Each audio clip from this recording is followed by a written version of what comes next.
a great pleasure and privilege to be here speaking on behalf of the IMPI warriors.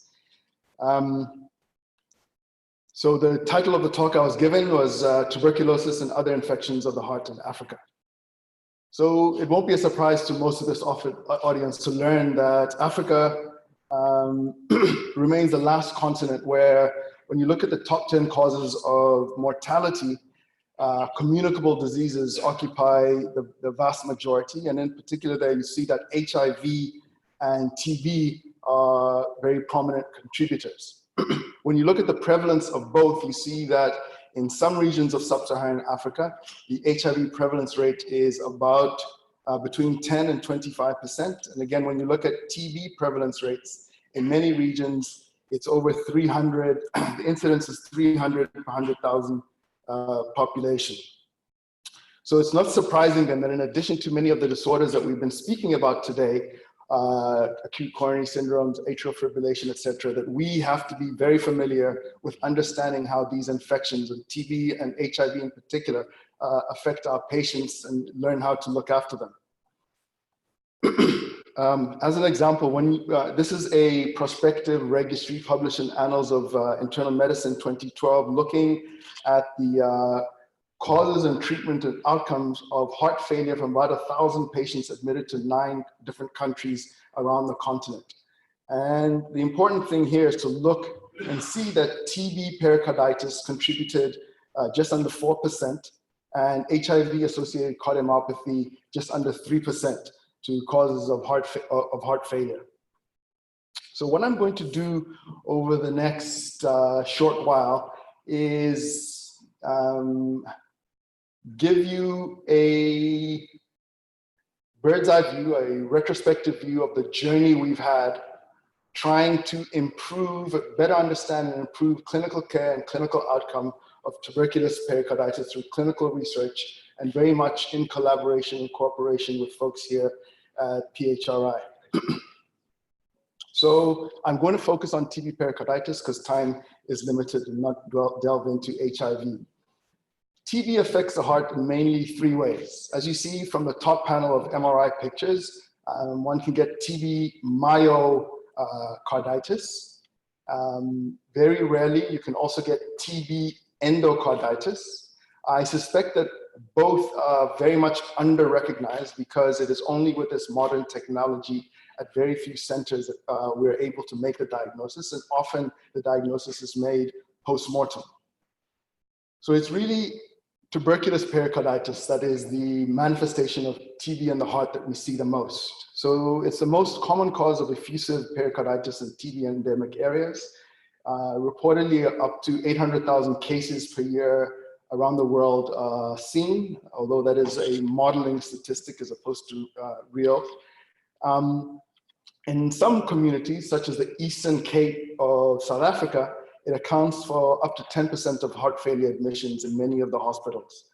The incidence and prevalence, as to be expected, much higher where HIV is prevalent. So in terms of the pathogenesis, the traditional model of what we understand is that Mycobacterium bacilli spread to the pericardium via hilar and mediastinal lymph nodes. This happens in the majority. And the actual bacillary load within the pericardium is actually low. What happens is after these tubercular proteins get into the pericardium, they trigger a very vigorous delayed type hypersensitivity mediated response, resulting in a fibrinous, lymphocytic-rich exudate and infusion. And much of the morbidity and mortality is related in the early phases to compression from the fluid within the pericardium, and late to the consequences of that inflammation, i.e. fibrosis and constriction. And then traditionally with TB treatment, the TB itself doesn't cause much mortality or morbidity. However, this wasn't always true. If you look back in the 1940s, TB was universally fatal. Patients died, as I said, from tamponade.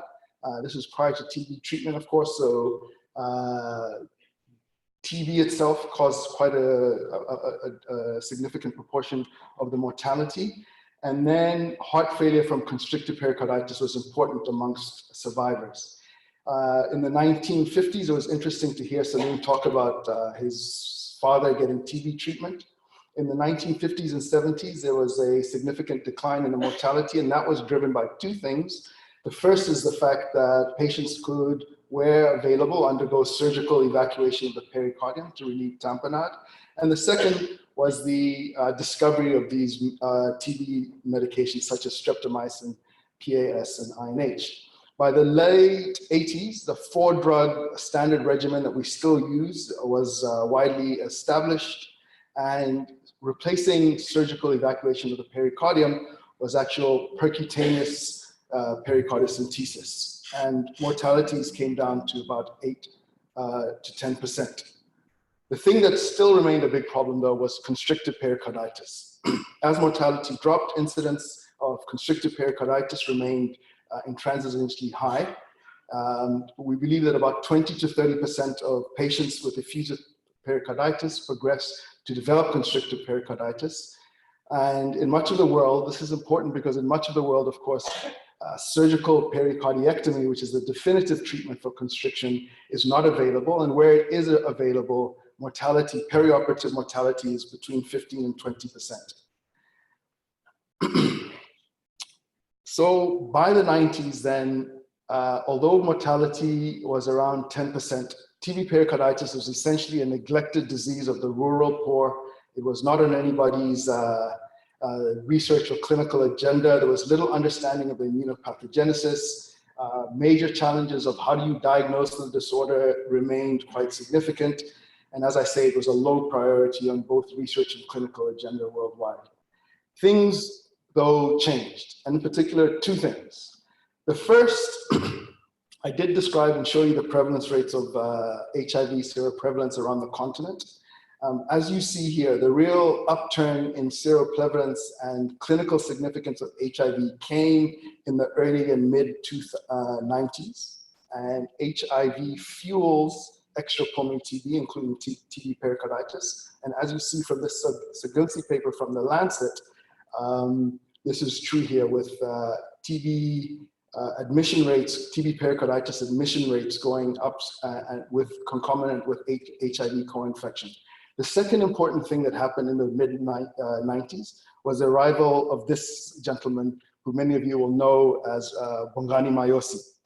So Bongani was from the Eastern Cape, was born there, and after graduating from medical school in KZN, had returned there and has encountered quite a bit of TB pericarditis. And it was interesting what triggered his interest in the disorder.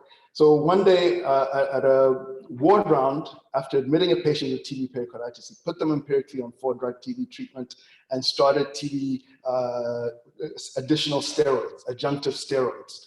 And he was quite shocked the next morning when the consultant in the post-intake ward round scratched out the prescription for steroids and was quite upset that he would do this and asked, where's the evidence for this? He was equally more surprised when he went looking to find that actually the evidence base for starting steroids was actually quite limited.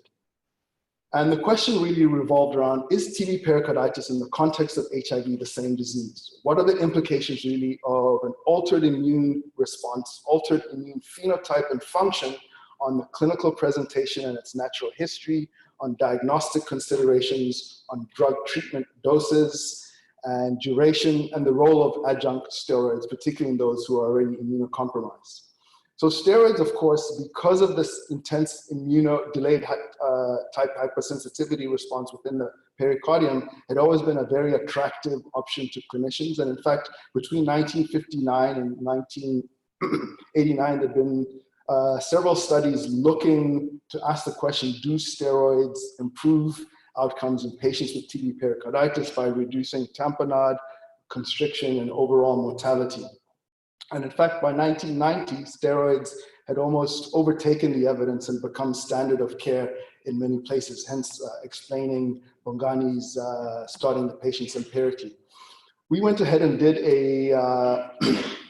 a systematic review addressing this issue. There weren't very many studies included in the systematic review, and concluded really that for both mortality and the need for pericardiectomy, steroids were promising, but certainly not proven. So faced with these important questions about the role of steroids and the absence of any evidence-based treatments in this condition that caused quite a lot of morbidity and mortality amongst the poorest and underserved communities in South Africa, Bongani made it his pledge really to create a Pan-African network of investigators, build a program of research to find answers to improve care and these outcomes. So around 2003, we developed the IMPI Warriors, what became the IMPI Warriors. The term IMPI is a Zulu word for warrior, and we were going to be the warriors, a team of people that were going to defeat this disease. Incidentally, Pat Comerford, who's sitting in the audience, coined the term IMPI for the disease. So what we did over the next few years was actually develop a number of sites. We made contact in 9 different countries. There were 23 different sites. Over 70% of them had never ever conducted any clinical research. For example, little things that we had to overcome. Sierra Leone, there was no ultrasound or echo technology, so we had to provide them with a machine, bring people down to learn how to do it. Many of the countries had no HREC or IRBs, and that needed to be established. And drug distribution networks for potential trial were also not quite available and needed to be studied. And in the preliminary years, what we were able to demonstrate as we gathered more and more evidence was that tuberculosis was, TB pericarditis was indeed a different disease with and without HIV. So some of the things we discovered was that spread to the pericardium in patients who are immunocompromised isn't always via lymph nodes. Much of it is hematogenous and occurs in the context of dissemination. Secondly, the robust memory T cells within the pericardium that are so vital to TB control are often distorted in the context of HIV. They're replaced by natural killer cells and non-specific polymorphic T cells with poor gamma interferon secretion. And TB, as I said, often occurs in the context of dissemination. So importantly, with HIV, the morbidity of the disorder is not just related to the immune response, but actually to the virulence of the pathogen. So the other things we went on to show about HIV are that the clinical characteristics and presentation are different. Patients tend to have much more myopericarditis with troponin release and ECG changes. That mortality, as I said, was up to 40% at 6 months.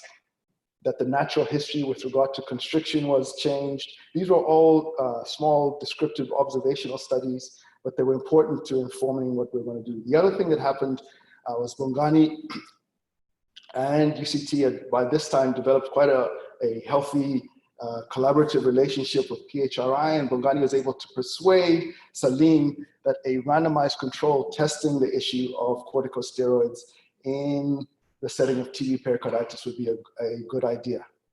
So by 2009, we were able to establish the immunotherapy in TB pericarditis trial, and essentially asked a simple research question. A population of about 1,400 patients with and without HIV, all diagnosed with effusive presumptive TB pericarditis, proven in some, will additional prednisolone and or Mycobacterium W, which is an active vaccine, added to standard TB plus routine pericardicentesis compared to placebo, reduce pericarditis-related adverse events like pericarditis-related death, overall death, tamponade, and constrictive pericarditis over a follow-up period of about 12 months. The safety, again, given that we were looking at HIV-infected patients, was related to opportunistic infections and opportunistic malignancies, immune reconstitution, inflammatory syndrome.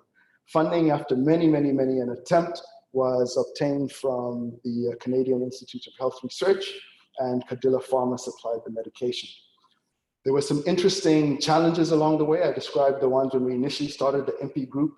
When we started the thing, just a few anecdotes to describe. But for example, Maputo was a very important site, and recruitment there had to be suspended for 6 months because of riots in the town. And this coincided, the launch of the study coincided with the virtual collapse of the Zimbabwe healthcare system and them having to be suspended for 2 months.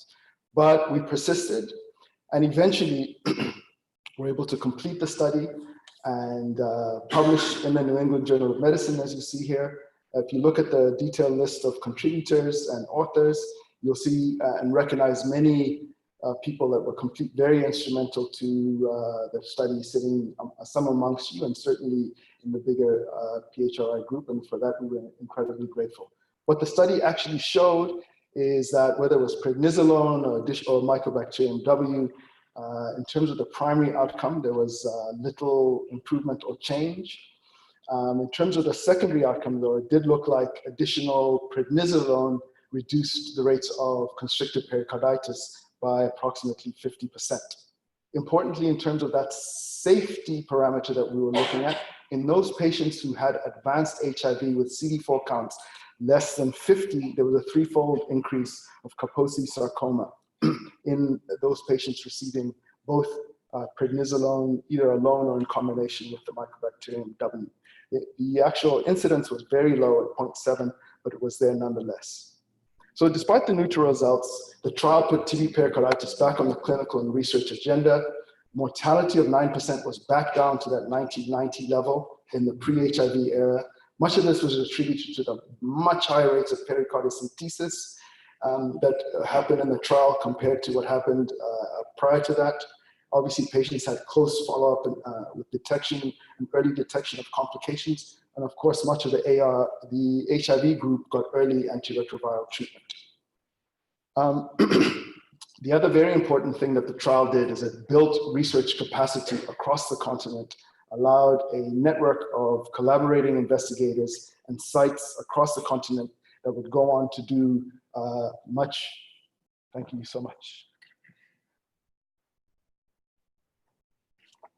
Excuse me. So what about the current and the future? The good news is that the IMPI program didn't continue there. And over the last 5 years, we focused on a number of areas. These include diagnostics, clinical pharmacology of TB and its drug levels and ability to penetrate the pericardium, understand better systemic versus local immune response to TB pericarditis, understand the molecular mechanisms and biomarkers related to predicting fibrosis and constrictive pericarditis, and some proof of principle and prospective clinical studies.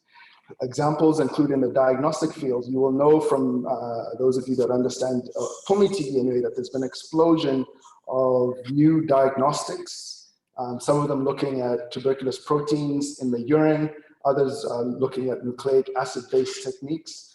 They are now able to diagnose TB within 2 hours and detect RIF and INH resistance. The problem, of course, is that all these studies, one cannot presume that that is true in TB pericarditis. And in fact, as we've shown in this published paper here, the new expert MTB RIF that is endorsed by the World Health Organization has been rolled out to much of the TB endemic world, is actually quite useless for diagnosing TB pericarditis. Important observation in clinical pharmacology and related is that what we're able to demonstrate is that one, TB pericarditis, again in HIV, is actually a multibacillary as opposed to a paucibacillary disorder. We were able to show that outcomes in this subset of patients are definitely related to the burden of bacillary load within the pericardium. And importantly, that many of the very key TB drugs like rifampicin and INH penetrate the pericardium very poorly. What this is supposed to show us here is the MIC for RIF in many of the isolated samples versus the actual amounts of RIF that were detected in the pericardium over a 24-hour period of regular sampling. This, of course, is going to open up the space for studies looking to see whether high-dose rifampicin in the setting of TB pericarditis can make a difference. In terms of looking at pericardial fibrosis, we set up a program looking at multiple approaches to trying to understand better the molecular mechanisms. Just a promising tidbit to share with you is that the antifibrotic tetrapeptide AC DSKP, which inhibits both galectin-3 and TGF-beta, has been noted to be very low in patients with TB pericarditis compared to controls. This is important because it's metabolized by and broken down by ACE, and we found that ACE activity within the pericardium is actually quite low. And again, this opens up for the potential for using ACE inhibitors in the setting of TB pericarditis going forward to perhaps keep ACDSKP levels high in the pericardium and prevent future pericarditis, constricted pericarditis. I should also share with you that there's now, we've just completed or almost completed enrolling 200 patients into the IMPI study, which is looking at to test the hypothesis that alteplase, by facilitating breakdown of fibrin within the pericardium, might improve facilitated pericardiocentesis, remove all the muck around the pericardium, and again, reduce rates of future constricted pericarditis. So again, on behalf of the IMPI warriors and University of Cape Town in particular, I'd like to acknowledge and say a heartfelt thank you very much to PHRI. We've had a strong collaboration with the university for over 25 years, starting way back with Pat and Hope and some of those studies. PHRI has contributed a tremendous amount to capacity building for cardiovascular research across the African continent. And given the great health care threat and CVD challenges that confront us, long may this relationship continue. And then, of course, I just want to, again, pay homage and say thanks again to our dearly departed friend, without whom much of this work, at least in the setting of TB pericarditis, and some of the other things you're going to hear about later, would not have been possible. Thank you very much.